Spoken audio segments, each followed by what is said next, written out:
Shalom anak-anak, bersyukur karena Tuhan telah menjaga kita di sepanjang malam istirahat kita. Anak-anak, sebelum kita beraktivitas, marilah kita merenungkan firman Tuhan yang terambil dari Galatia 6 ayat 9 sampai 10. Demikian firman Tuhan. Janganlah kita jemu-jemu berbuat baik, karena apabila sudah datang waktunya, kita akan menuai jika kita tidak menjadi lemah. Karena itu, selama masih ada kesempatan bagi kita, marilah kita berbuat baik kepada semua orang, tetapi terutama kepada kawan-kawan kita seiman. Anak-anak, suatu hari di akhir abad 19, seorang anak miskin yang berjualan dari rumah ke rumah untuk membiayai sekolahnya merasa sangat lapar. Ia ingin makan, tapi uangnya hanya 1 sen. Akhirnya ia memutuskan untuk minta makan di rumah berikutnya. Ketika sampai di sebuah rumah, seorang gadis membuka pintu dan menyambut kedatangannya. Ia menjadi gugup karena kebaikan dan kecantikannya. Niat meminta makan diurungkan. Akhirnya bocah miskin ini hanya meminta segelas air.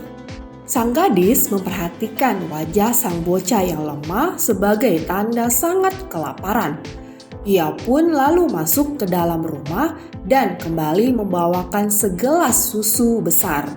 Bocah miskin kelaparan itu pun meminumnya perlahan-lahan hingga ia menjadi kenyang dan kuat lagi. "Berapa harus kubayar segelas susu ini?" kata anak itu. "Kau tidak harus membayar apa-apa," jawab si gadis. "Ibu melarangku menerima pembayaran atas kebaikan yang kulakukan. Bila demikian, kuucapkan terima kasih banyak dari lubuk hatiku." Bocah miskin itu pun pergi. Dalam hatinya sungguh berterima kasih atas kemurahan Tuhan lewat sang gadis, sehingga kepercayaannya kepada Tuhan dan sesama manusia bertumbuh semakin kuat. Ternyata masih ada orang-orang baik dan tulus. Anak-anak, bertahun-tahun berlalu, seorang dokter muda mendapat undangan dari sesama rekan terkait penyakit langka seorang pasien. Ia terpilih dalam tim dokter ahli yang menangani masalah ini. Ketika mendengar nama dan kota asal si pasien, terlihat pancaran aneh di mata sang dokter. Ia segera bangkit lalu berjalan di lorong rumah sakit dengan berpakaian dokter untuk menemui si pasien. Benar dugaannya, dokter muda ini segera mengenali wanita yang sedang sakit itu. Ia lalu kembali ke ruang konsultasi dengan tekad untuk menyelamatkan nyawanya. Sejak hari itu, sang dokter memberikan perhatian khusus pada kasus si pasien. Setelah dirawat cukup lama, akhirnya si pasien bisa disembuhkan. Merasa pasiennya sudah sembuh total, sang dokter meminta kepada bagian keuangan agar tagihan rumah sakit diajukan kepadanya dahulu untuk disetujui sebelum diserahkan kepada pasien. Nota tagihan pun kemudian dikirimkan ke kantor sang dokter. Ia mengamati sejenak lalu menuliskan sesuatu di pinggirnya. Tagihan itu kemudian dikirimkan ke kamar pasien. Si pasien takut membuka amplop nota tagihan karena yakin bahwa untuk dapat melunasinya, ia harus menghabiskan sisa umurnya. Akhirnya, tagihan itu dibuka dan pandangannya segera tertuju pada tulisan di pinggir tagihan itu. Telah dibayar lunas dengan segelas susu, tertanda Dr. Howard Kelly. Anak-anak, berkat segelas susu, 2 nyawa manusia telah diselamatkan, yakni bocah miskin yang akhirnya menjadi dokter hebat dan gadis kecil yang menjadi pasiennya.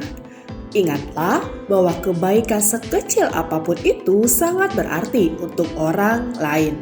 Dalam bacaan kita hari ini, Rasul Paulus mengingatkan dan mendorong jemaat di Galatia untuk berbuat baik kepada semua orang. Lalu, bagaimana kita melakukan perbuatan baik tersebut di dalam kehidupan sehari-hari? Pertama, kita harus melakukan perbuatan baik secara terus-menerus. Seperti yang dikatakan di dalam ayat 9. Paulus berkata, "Janganlah kita jemu-jemu berbuat baik, karena apabila sudah datang waktunya, kita akan menuai jika kita tidak menjadi lemah." Paulus menasihati orang percaya di Galatia untuk terus bertahan menabur kebaikan dengan tidak jemu dan menjadi lemah. Kata jemu di sini artinya menjadi lelah, bosan, atau putus asa. Sedangkan kata lemah diartikan orang yang menyerah, berhenti, kehilangan harapan untuk melanjutkan apa yang telah dikerjakan. Paulus mengingatkan agar kita jangan menjadi bosan melakukan hal-hal yang baik, karena ada waktunya nanti kita akan menuai hasil dari perbuatan baik yang kita lakukan. Anak-anak, janganlah kita menjadi lelah atau bosan untuk melakukan perbuatan baik, meskipun perbuatan baik yang kita lakukan mungkin tidak mendapat balasan saat itu juga. Meskipun perbuatan baik yang kita lakukan mungkin tidak dihargai, tetaplah terus-menerus berbuat baik. Mother Teresa berkata, "Apabila engkau berbuat baik, orang lain mungkin akan berprasangka bahwa ada maksud tersembunyi di balik perbuatan baik yang engkau lakukan itu. Tetapi tetaplah berbuat baik. Kebaikan yang kau lakukan hari ini mungkin besok dilupakan orang, tetapi teruslah berbuat baik."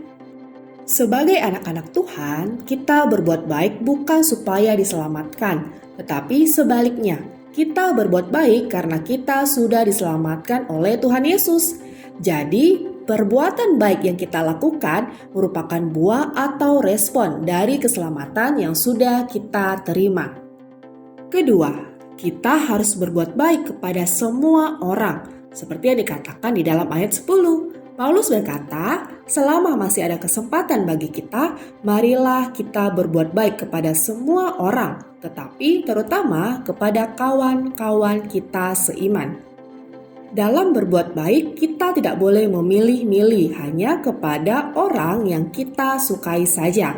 Kata semua orang di dalam ayat ini memiliki arti seluruh, berbagai jenis, segala, siapapun juga, atau tiap-tiap orang. Hal ini berarti kita harus melakukan kebaikan kepada semua orang, bukan hanya kepada orang-orang tertentu, tetapi kepada tiap-tiap orang atau siapapun juga, termasuk kepada musuh atau orang yang membenci kita. Dalam Lukas 6 ayat 27, Tuhan Yesus berkata, "Tetapi kepada kamu yang mendengarkan aku berkata, kasihilah musuhmu, berbuatlah baik kepada orang yang membenci kamu." Sedangkan Paulus berkata dalam Roma 12 ayat 20, "Kalau musuhmu lapar, berilah ia makan, dan kalau ia haus, berilah ia minum, karena dengan berbuat demikian, kamu akan membuat dia menjadi malu."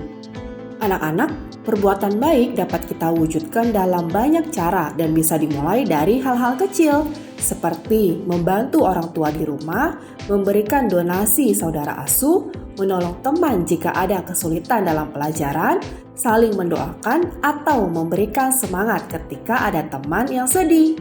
Anak-anak, marilah kita melakukan perbuatan baik secara terus-menerus dan kepada semua orang. Mulailah berbuat baik kepada orang-orang terdekatmu, yakni orang tua, kakak, adik, teman, dan saudara-saudara seiman. Amin.